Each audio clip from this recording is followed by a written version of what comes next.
Hi people, Newbie back again. Today we're back to our recap, our look back if you will, at previous videos. Today we're doing, where are we? We're doing videos number 11 through 15 I think. Yeah. So it's just a recap for those of you that have seen every episode all along for our entire venture. This is gonna be a recap. It's gonna be what you've already seen. But if you're new to the channel and you haven't been watching all the way along, then this will help you with where we've been and what we've been up to. So before I get there, thanks for watching. Thanks for subscribing, and hit that little subscribe button down there if you haven't subscribed. I really appreciate it. But without further ado, let's get to today's action. Of course, I've been able to run multiple trains with my DCC. That's not really been that big a deal, but this is the first time I've been able to just set them and let them run continuous. The reason for this is I've had a problem with the reverse loop controllers. You see where the orange unit is now? That's a reverse loop. And that loop has always worked fine. I got MRC reverse loop control modules, and that one worked fine. But the second reverse loop, which is closest to us here, just did not work. Every time that a locomotive entered this near reverse loop that the BNSF is in right now, right there, it just left the reverse loop. But anyway, every time a unit entered that reverse loop, it would shut down my power cab. And so in doing a little research about the reverse loop controllers, I found out that some people have had problems with the power cab module and the MRC reverse loops controllers, that the power cab is faster and doesn't give the reverse loop module time to operate. So therefore, I wondered if maybe I had a bad MRC controller, so I bought another one and tried it, and with the same result. Like I say, the one at the far end worked fine and always has, but this one just didn't. And so I finally went to a Digitrax that has the little potentiometer on the reverse loop module that allows you to control the sensing current. And after an hour or more of fiddling with that potentiometer, it looks like I finally got it right, and it's working good now in both directions. So problem solved. I realized that there was a flaw in my design, and that flaw was a bottleneck in this area right here on the main line.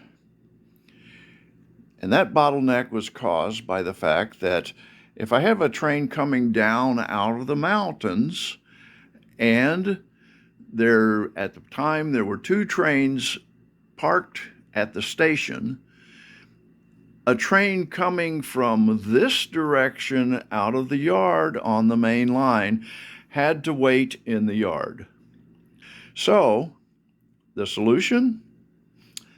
I needed another passing track. So now when a train is coming down out of the mountains and I have another train coming the opposite direction out of the yard, the train can come from the yard and come into this passing siding and wait for the train coming down out of the mountains to pass.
I got a couple of engines running around the layout just to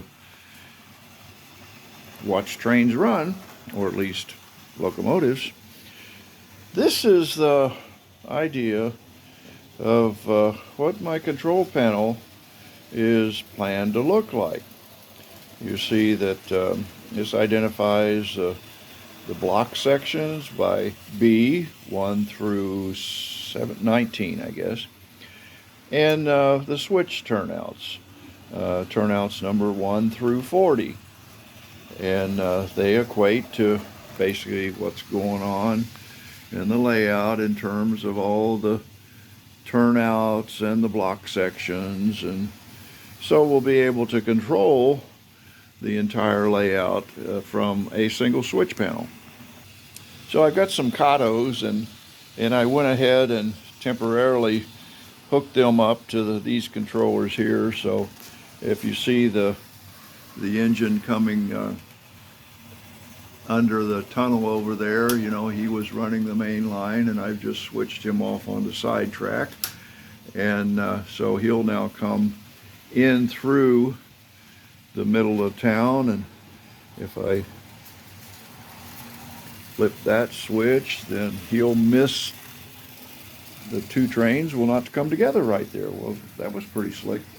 But anyway, so eventually I'll be able to do that by flipping a switch on the control panel instead of manually hitting that switch on the turnout. But for the most part, we're making progress, although when we get to this point, it seems like I spent a lot of time, and it really doesn't appear that I've gotten anything accomplished. But in reality, when you're doing wiring and things like that, it really doesn't show. But the bottom line is that hopefully once we get it all done and put together and everything is operational, it'll all be worthwhile.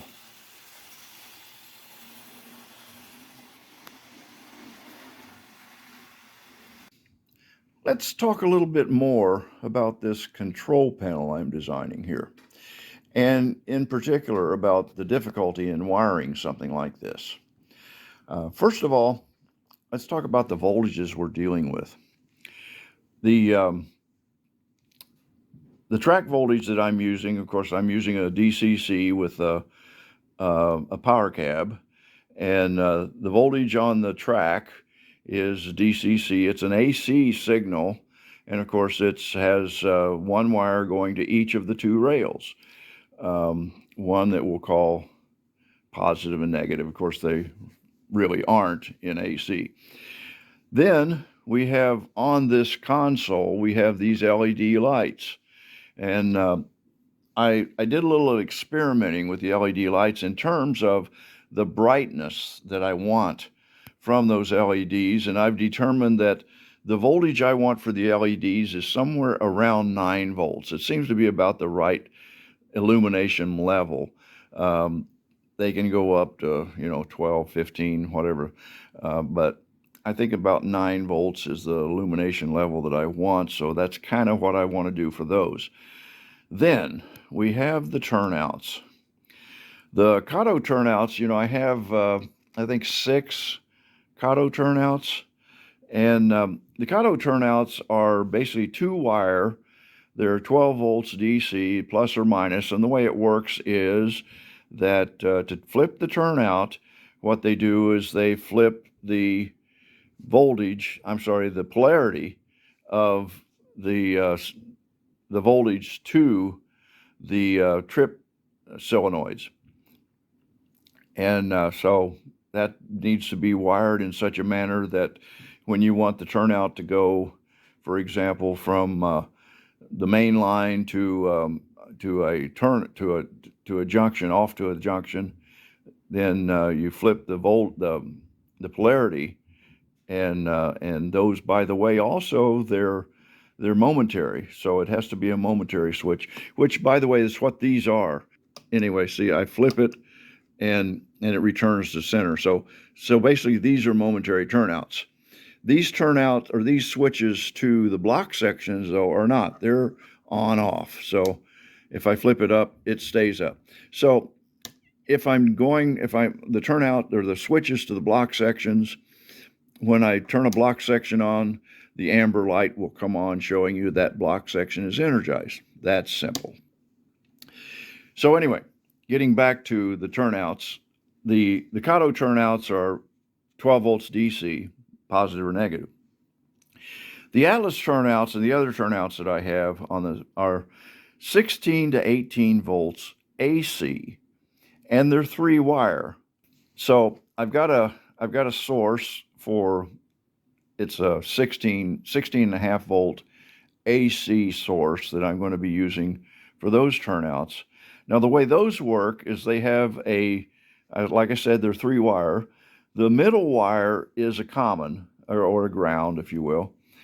And the direction of the turnout is determined by sending that 16, 18 volt AC signal to one or the other of the other 2 wires. So now you see on my switches here that I have the red and green lights to indicate. So basically what it amounts to is the green lights, then it goes around the edge is the main line. So that's the voltages that I'm dealing with. Now, I mentioned that the turnouts are all, and it's not just the Katos, but the rest of the turnouts, they are all momentary. Now comes the real issue, and that issue is when I'm on the main line, I want that green light lit.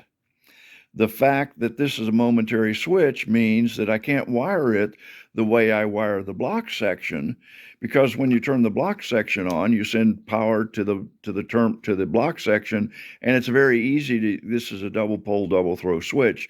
So I can use one side of the switch to run back to the track, telling it to energize that block section, and then I can use the other side of the switch to run 9 volts to my LED, so that when I turn that switch on, it sends power to that particular block section, and at the same time, it sends 9 volts to the LED, lighting the LED. I turn the switch off, and it shuts off the power to the track and turns off the LED. It's different here. When I flip this switch up, it sends the signal to the turnout to flip the turnout, and then it goes back to 0. So there's no source to send voltage to keep that red light lit or the green light lit. This is what's called an Arduino.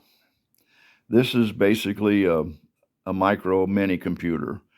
And you program this basically using basic language. You can plug it into in my case, I plug it into my laptop and I write code.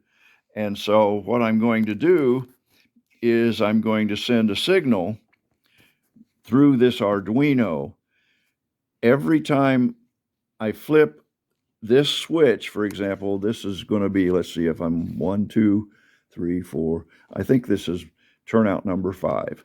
So I'm going to send a signal from this switch. When I flip this up and let go, it's going to send a signal to my Arduino. And that signal to that Arduino is going to say, hey, turnout number 5 just went to the red mode. And the Arduino is going to track that, and it's going to send that signal to light the light. And how it's going to do that is basically by going to a relay. And the signal from the Arduino will then go to one of these relay boards. And you see there's relays here, and each one of these is a relay. And so the signal will come from the Arduino to this relay, and it will basically say, relay trip, turn on the red light. And that's how I'm going to do this. My Arduino board has, I don't remember the exact number, but there's not enough terminals on my Arduino board for 40 signals to go to it. So in order to do exactly what I want to do, I need these, and these are multiplexer boards. One of these pin connections will go into this board here, and it will be multiplied by 4. So by using coding, I can tell a given pin on the Arduino to send a signal to the multiplex board, and that multiplex board then will divide that up and send that signal to a specific one of these 16 outputs. So it's all done. It's a trick. It's done with wires. And then, so that's how I'm going to multiply the output of the Arduinos to be able to control the 40 relays. And you see, I've got relay boards. Um, um, I've got various different electronic functions here, but that's the way I plan to do this, so that I can keep all of these lights lit when they're supposed to be lit. And now the programming is something different. You have to be a little astute in terms of being able to program in Arduino code. But once again, that's just a matter of learning the code and learning how to write the code and just doing it. And there's YouTube videos all over the place about how to code an Arduino. The planning stages of what's going to go on in this area here, and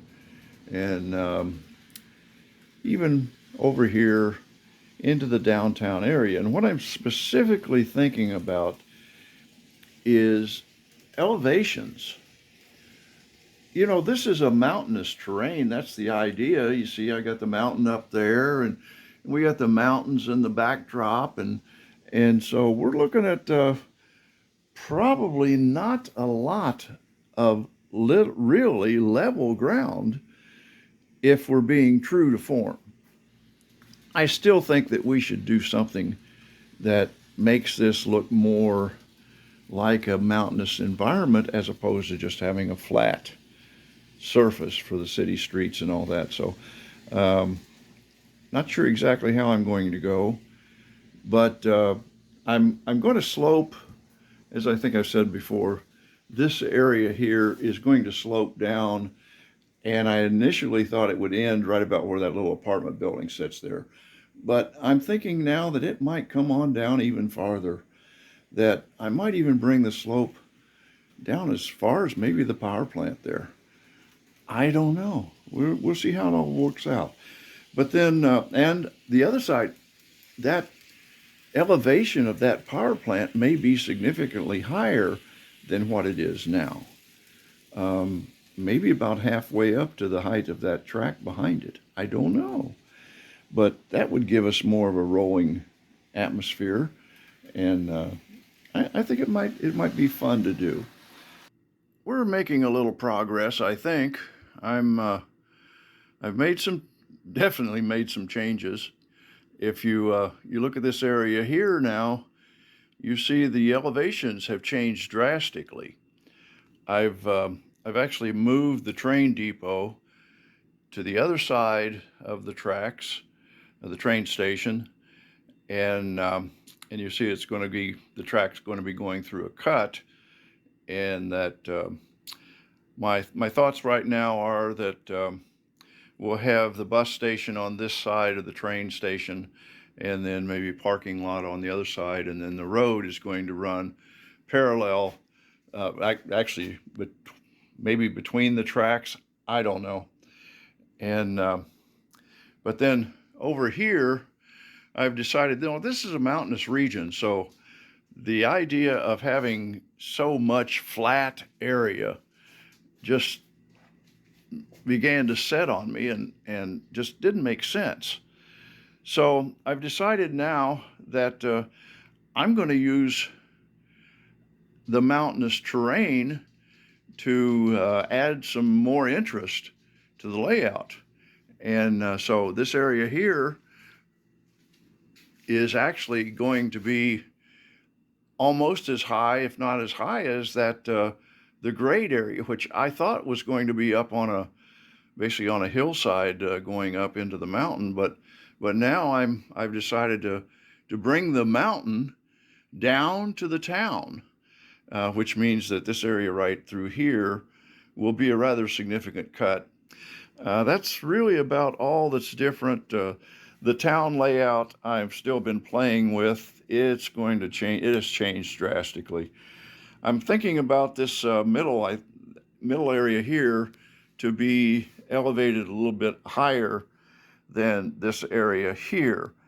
The thought being that maybe this will be an old town area that was basically tied to the railroad track, and then in the modern era it evolved into this area here, whereas the more modern buildings are up on a higher elevation than the old town area.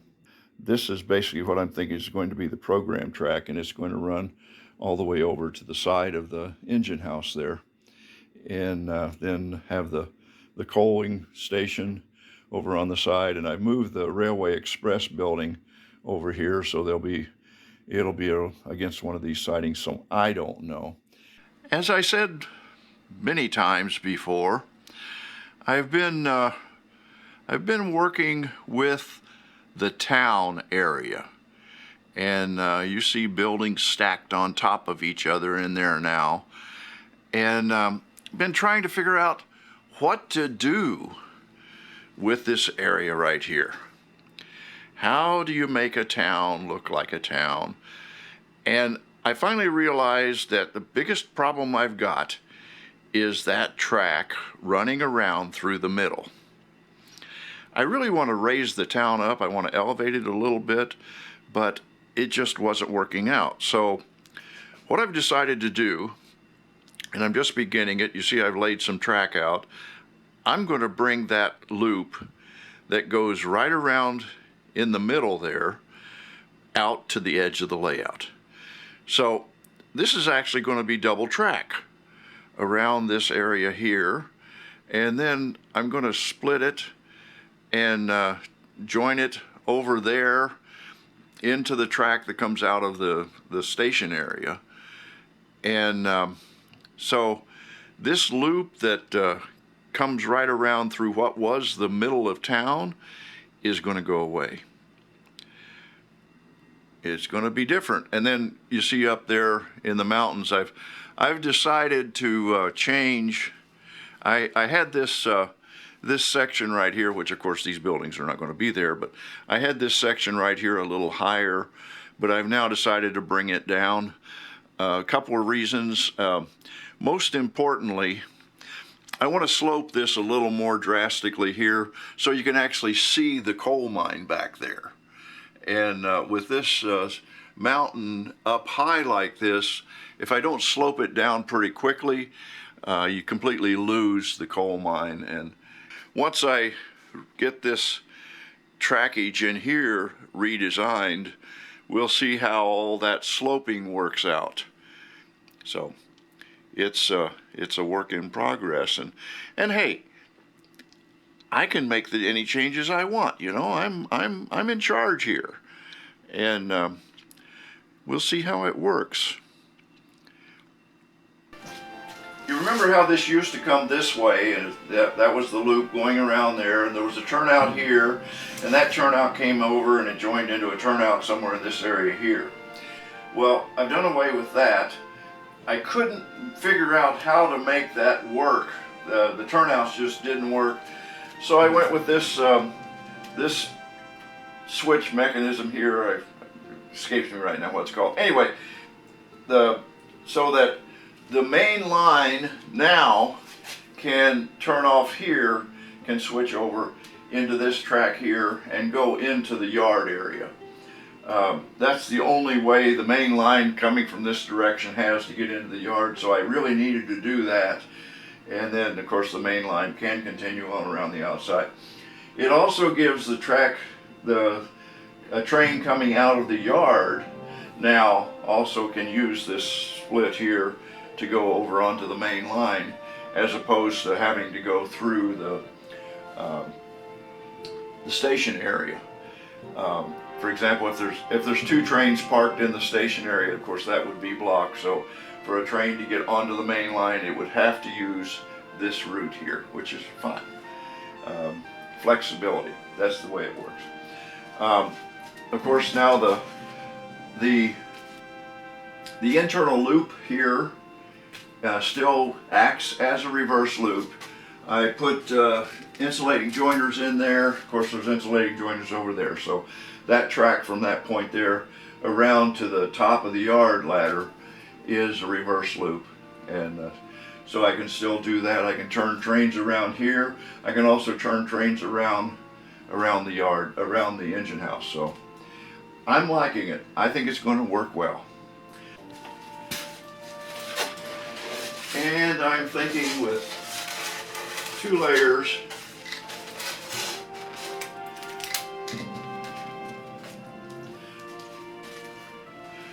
that's going to work out about right.